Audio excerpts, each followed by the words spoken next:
How's it going, everyone? I'm Sam Pascal alongside Eric Halterman, and this is KBO Chats live. Hope everyone's doing well. We're talking KBO, everything you need to know, players, teams, picks, all that and more here for the next maybe 20, 30 minutes. We'll see how long we go. Last time was record high, but we might have some tech issues, so we'll see what happens. Bear with us here as we're going through it. Other announcements before we get started. The Pick'em contest is temporarily on hold. We are revamping it. Some more prizes, new website. So we're looking at it in case you're on there. Got a lot of Twitter questions about that. Where's the link? We're working on it. We're aware of it. Eric, let's get into some KBO. I've been excited for Major League Baseball. That's returning so far. That's returning tomorrow. Tell me, for someone that has not been paying attention to KBO right now, what's the landscape stand since last time I've talked to you? Well, we still got the NC Dinos sitting on top. They were out to an awesome start early. Not falling back to the pack too much. They've been sitting 3-ish games ahead of everybody else for a while. But the Kiwoom Heroes are really the team that's making quite a charge. They just took 2 out of 3 against the Doosan Bears in a great series between the second and third teams. So we're going to keep an eye out, see if they can actually close the gap over the next, whatever it is, 80, 90 games or so. Yeah, it should be great. If you're just tuning in now, this is KBO Chats live. We're on rotowire.com. We got all our great tools. You can see right there. Put up a double-digit spot against the Bears last night, advancing their record to 32-19. Also, comment your picks, comment your questions. We are here to answer that as well. So, moving into the daily lineups, we know the Bears are on, Dinos are on top. The Bears maybe not, but starting off, they could potentially be back at top when you see them facing the Hanwha Eagles. Anything interesting about this series from either perspective, or is this all deuce on here? I mean, the Eagles did take 2 out of 3 last time these guys played. They ended their record-tying losing streak. It was 18 games, I think, and they won 2 games in one day against the Bears. So they've got their number, maybe, but I would expect things to revert to form in this one, especially tonight. It's a big gap between the opposing starters. Bum-Soo Kim hasn't been a starter for much of the year. Pretty mediocre or worse numbers. And Raul Alcantara for the Bears is maybe their best starter. He's not elite, but he's above average at pretty much everything. So Alcantara is definitely a good play tonight against one of the weakest lineups in the league. Eagles, I actually recommended a couple Eagles yesterday, which is not something I like to do. And their pitcher Warwick Soppel got blown up, so that didn't go too well. So it might be another few weeks before I make that mistake again. Wouldn't expect to be owning many Eagles hitters in this series, and I would expect to own plenty of Bears. None of the pitchers for the Eagles in this series, Bum-Soo Kim, Minwoo Kim, and Chad Bell, none of them have been even very mediocre.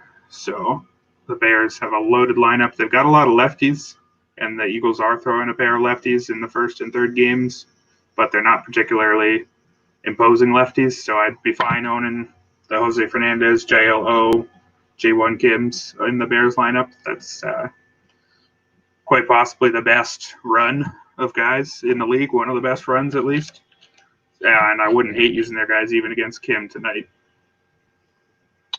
Starting the comments here, Sean. Tons of great starters going tonight. Yes, there is, Sean. We'll be getting to that. The best here, when I write that here, that is very relative to the Bears when you consider their pitching staff overall. Chris Flexen maybe that number 2, yet to be proven quite yet. But Eric, let me ask you about the Eagles' offense. They cut Jared Hoying. They're going to be with Brandon Barnes for maybe August, but still a while out. How's their offense kind of been since that cutting of their foreign player? Well, they are occasionally winning a game or two, so I guess that's an improvement. I did recommend one of their bats yesterday, Yunwon Jung, their number 2 hitter. He's a young 20-year-old, I think, who's been pretty much a league average hitter, but that's about as good as it gets for the Eagles. So he's somebody, at least on FanDuel, where he's cheaper. I'm not necessarily a fan of his tonight against Alcantara, who is at least above average all around. But Yunwon Jung is okay. Young Kyu Lee has had some good runs at the top.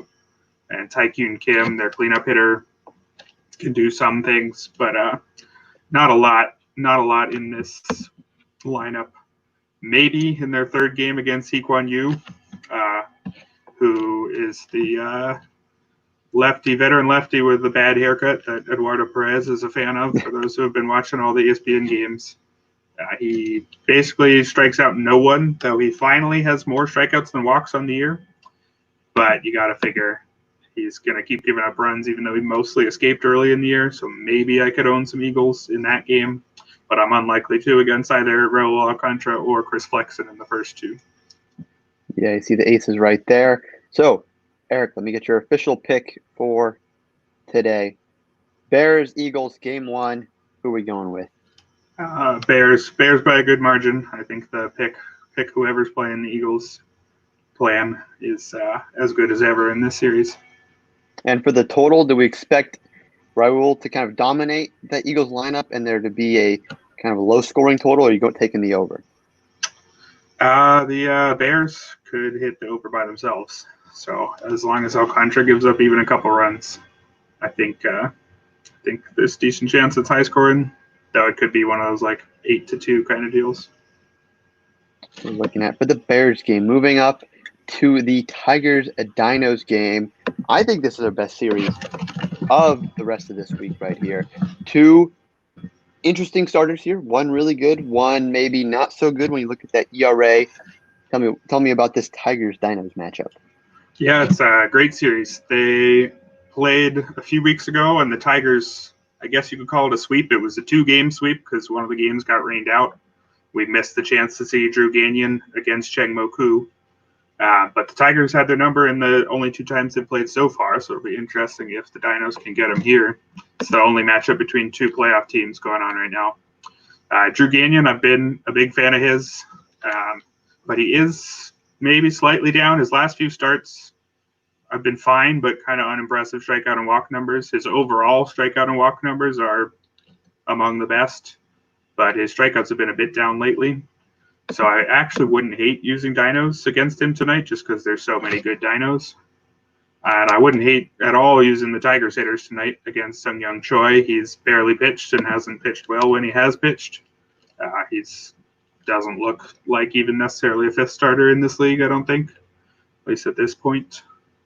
Problem is he's left-handed, and the Tigers' best 2 bats, Preston Tucker and Hyung-Woo Choi, are both lefties themselves. So I might be off of them tonight, even against Choi. Tucker's been quite bad lately. He's got about 2 hits in his last 7 games. I think we've talked about before, he gets really hot and really cold. So, if he's somebody you want to take a chance on, assuming everybody else is down on him, I don't hate it. It's a great matchup, even against a lefty, but you can't say he's been playing it all well lately. I did recommend Sunbin Kim, who usually hits, I think, leadoff for them, is a good contact, classic leadoff guy who hits right-handed. So he's a potentially interesting play with a weak lefty on the mound in this one. It's going to be a good series, though, strength against strength, really. The Tigers have a great rotation, and they're throwing Drew Gagnon, Hyun-Jung Yang, and Aaron Brooks, which are 3 of the best pitchers in the league. Yang hasn't been one of the best this year, but he was probably the 2nd best pitcher behind Josh Lindblom last year. And you got to figure he still has some of that in him. So it's going to be a real gauntlet for the Dinos lineup. But, the Dinos can score on anybody. So I think we're going to see 3 quite good games. You mentioned Preston Tucker. I did want to check back in on him. Are you still confident in him being an MVP caliber player, someone you could build your lineup each and every night around? Or do you think maybe he is getting cold and maybe he was more of a one-hit wonder and is going to struggle in the KBO for the rest of the year? I definitely don't think he was going to struggle. I think he was probably playing a bit over his head early. If you look at his numbers last year, he was, maybe all-star level, but not MVP level. I think that's more what you could expect. An OPS in the mid to high 9s rather than over 1,000, that kind of deal. He's still somebody who I would trust most of the time. Just you got to know he apparently has these stretches. Yeah, and they're pretty ugly when they do happen.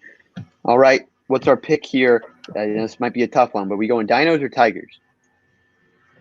I think I'd lean Tigers given the matchup, though I also might lean rain. Unfortunately, we got some rain coming in that one.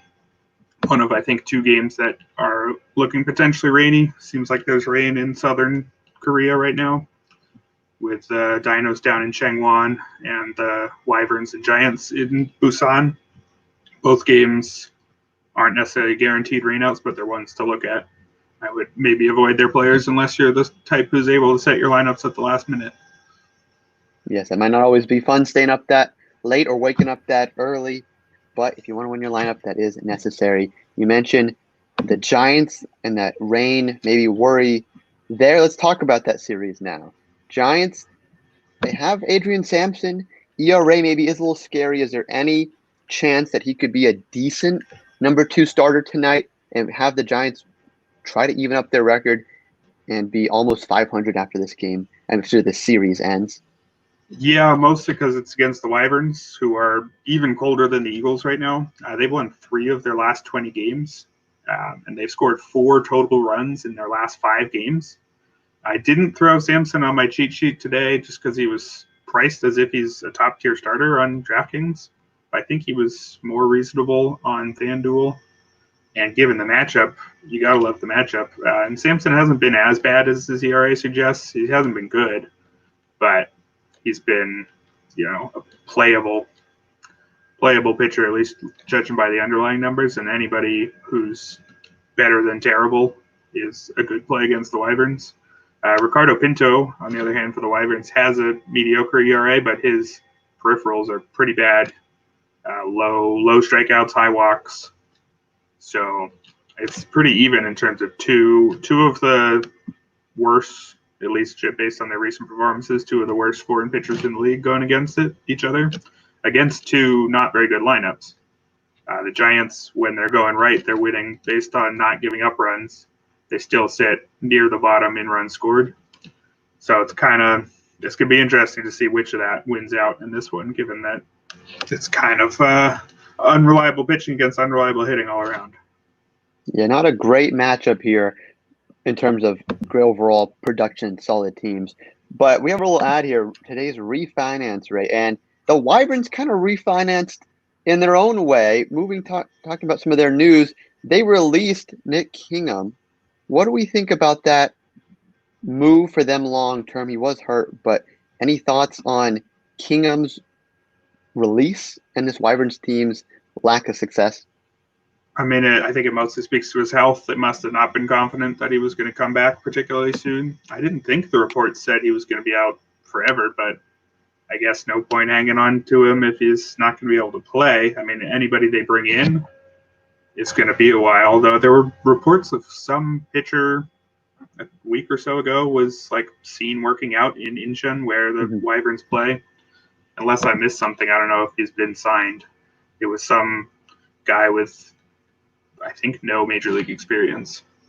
So I assume they'll bring somebody in soon, unless I missed something and they brought him in already. But I think mostly Kingham's release just says they were not at all confident about his elbow.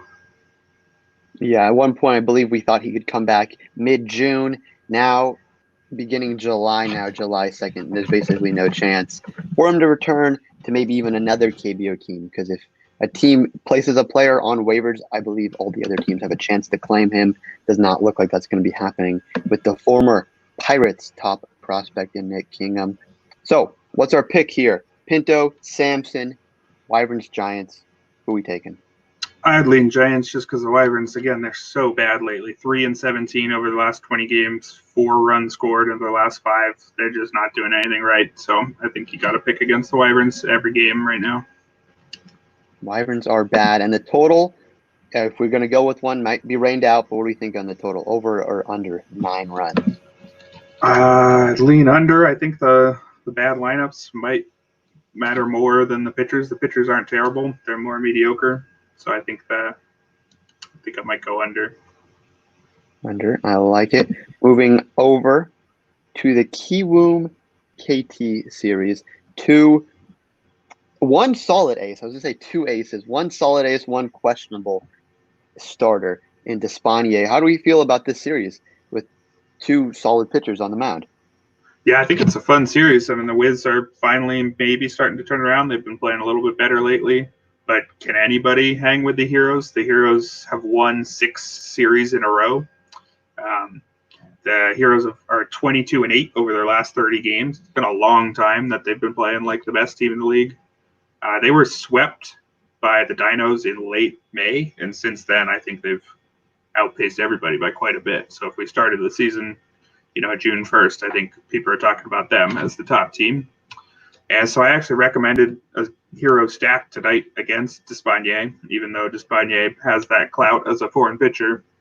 He was really quite good early, but it's been 6 bad starts in a row.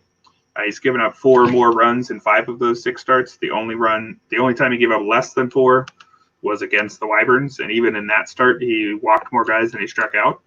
So I think there's not much reason to treat Despaigne as anything close to a top-tier pitcher right now until he gets back to that old level. So I think I'd be pretty happy owning the Heroes' top bats. They're 1 through 5. They're very deep. So pretty much any combination of those guys, even Byung-Ho Park, who was quite cold for a lot of the year, he seemed to remember how to hit. He hit a pair of homers last night. So they've got more than their fair share of options. Pretty much anyone in that top 5 is a guy I'd be very happy to own tonight, even though Despaigne was somebody you'd be scared of earlier in the year. Then Eric Jokic, he has just been amazing all year. He now leads the league in ERA because Cheng Moku actually gave up runs. Obviously, is still elite, but Jokic edges him out by a fraction of a run. And, not the easiest matchup for him. Anytime you got to play against Mel Rojas and Baeko Gong, it's going to be trouble. But I think Jokic doesn't seem to have trouble with anybody these days. So I'd be happy to play Jokic even against these guys. I want to ask you about Rojas. He was looking like an MVP candidate right there with Jokic in terms of the best foreign players in the league. You still confident in Rojas as a guy you build your lineup around? Yeah, I wouldn't play him tonight against Jokic unless you want to, get creative, try to pick somebody who should be lesser owned. But yeah, he seems to homer every other game these days. So pretty much anytime he's not playing a top 3 pitcher in the league, I'd be all over him. All right, that's what we're looking at. Pick 2 good pitchers, 1 better pitcher. I'm going to think you're going Heroes. What are you feeling? Yeah, I got to go Heroes tonight. I wouldn't be surprised if the Wiz keep it competitive all series, but this is the one where I think they have the least chance, probably. And then does Mel Rojas and Kang, do they stand out? How many runs are we looking at today? Over or under 9.3? It's a tough one because I think the Heroes can score some runs, but I'll go under. I think Jokic is good enough that it might be a 6-2 kind of deal. Yeah, Jokic can prevent runs with the best of them, one of the aces in the league, going tonight against the Wiz. Final series here. Kind of an interesting one. I kind of like this one. Samsung hosting the LG Twins. Tyler Wilson on the mound for the Twins. We've kind of struggled lately. How do we feel about this one? Yeah, I think this is probably the most important series of the 5. But the Twins have been really falling off, and the Lions have been really hot. They're 4th and 6th in the league right now, but they're only separated by a game and a half. And of course, the top 5 make the playoffs, and the bottom 5 miss out. So this is right on the borderline, right on the bubble. 2 bubble teams going against each other and heading in opposite directions of late. So I think it's one of the more important series in terms of playoff implications that we've seen for a while. Tonight's game is interesting. I actually recommended Younghoon Baek of the Lions and not Tyler Wilson as one of my pitchers. Part of that was Beck's price. He was incredibly cheap on both sites. And Wilson is still priced as if he's an ace, and he really has not been an ace. He hasn't been bad, but that ERA, a pretty mediocre number, is pretty much what he's deserved if you look at his underlying numbers. So him pitching in the most hitter-friendly park in the league, even though the Lions aren't particularly dangerous at the plate, he's not somebody I'd be too excited about at a top-tier price. And Beck for the Lions, he is a lefty, and the Twins' best hitters in Roberto Ramos and Hyun-Soo Kim are both lefties, so that helps him. He's not somebody I'd have a ton of confidence in. His underlying numbers are mediocre, but if you're getting the cheapest pitcher on the site, at least on DraftKings, he doesn't have to be very good to justify that price. So I think he's an interesting play tonight. Some bargain hunting a little with the Samsung pitcher here, as you see our little emoji guy looking out for him tonight. I got to ask, of course, about Ramos, the offensive engine for this Twins team to begin the year. How do we feel about him in fantasy today? It's been a bit since I recommended him. He's on a real slump. He did have 3 hits last game, but he still hasn't homered in. When's the last time he's homered? He last homered on June 11th, so that's not what you want from a guy who looked like an MVP candidate at one bit. He did miss some time with ankle and back issues, and he just hasn't been the same since. So you got to figure maybe they're still bugging him. Like I said, three homers in this morning's game, so maybe it's starting to come back. And he is playing in the most hitter-friendly park in the league. So I wouldn't hate taking a flyer on him, though he is facing lefties, I think, in all 3 games. Yeah, he's facing lefties all 3 games, even though they're not particularly imposing lefties. You kind of want to see some hint that he's climbing out of the slump before really having much faith in him. Lefty on lefty matchup tonight. Who are you going to lean towards today? Wilson, not a proven ace. Do you pick him because he's on the better team? With the way they've been playing lately, I'm not sure it is the better team. Definitely the more talented team, but given the recent form, I wouldn't. I think I might lean slightly Lions. It's very close. I might be mixing in the fact that I was on the Lions due to their cheap prices, but I think I might actually lean that way given their recent form. And offensively, no Tyler Saladino for the Lions tonight. Do you think they can hit that over 9.7 runs? Given the hitter-friendly park and a couple mediocre-ish pitchers, I think there's a chance to get the over there, yeah. Jawook Koo, the number 3 hitter for the Lions, is somebody I've been recommending a lot lately. He's not an elite player, but he's a 300 hitter with 15 to 20 homers, 10 to 15 steals every year. He does a little bit of everything, and he's playing like it right now. That's Jawook Koo, the number 3 hitter with the platoon advantage against Wilson in a hitter-friendly home park. He's somebody I'd be interested in. Looking at his stats right here, pulling that up. All right, that's all 5 series for tonight, beginning the end of this week of KBO action. Taking a look at them all right here on rotowire.com. We have our fan question now. Sean, we did not forget about you here. Any thoughts on what to expect from Barnes relative to other North American position players? Eric, what do you think? That's an interesting one. He's got more experience at the big league level than basically than every other active foreign hitter right now. But his numbers at that level were pretty unimpressive. He was more of a defensive player, maybe, if anything. But he did maybe show some new skills in the minors last year. He spent the entire year at the AAA level. And, I don't know how much stock you put into a guy who was 33 in AAA. But he did hit 30 homers after being not much of a power guy for most of his career. So maybe he's got something there. I mean, he's a 34-year-old who never showed anything really at the big league level. So I wouldn't have huge expectations. But I think there was talk that he maybe retooled his swing or something like that. So there's at least some upside there. I wouldn't come into it with high expectations for him, but I wouldn't be too surprised if he does end up, looking like a pretty good player. Do you give a comparison here? Who is the most similar to that's currently in the KBO? Trying to think. I think his career WRC Plus was most similar to Tyler Saladino. He's got a 68. Let me just take a quick look at Tyler Saladino. I think he was like 66, 67. He was 65. So in terms of their big league track record, it's almost exactly Tyler Saladino. And he also comes with playing more premium defensive position. He played a lot of center field, whereas Saladino played all over, but could play shortstop. So they could be vaguely similar. Saladino has been on the whole quite a good hitter at the KBO level. There's, some question of Barnes' age, but maybe his recent numbers say that he's actually on the rise when you'd expect him to be at an age where he's on the downswing. But maybe Saladino would be a decent approximation of his upside just as a center fielder rather than a shortstop / wherever they feel like putting him. That is true. They do move Saladino around the diamond quite a bit over in for the Samsung. Barnes, last note here, he is heading to Korea this week. Hopefully we'll see him very soon. The Eagles that very much need his offensive production. Finishing up here, any other notable injuries? We talked about Kingham now no longer being with the Wyverns, not really a huge impact guy. But anyone else impacting a stack tonight?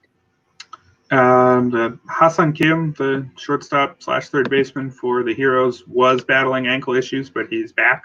So would be somebody I'd be happy to own tonight. The Dinos have been dealing with a few things. Yuji Yang left the game with a back injury and didn't start this morning, but he did come off the bench and stick in the game for quite a while, so I think he's going to be fine.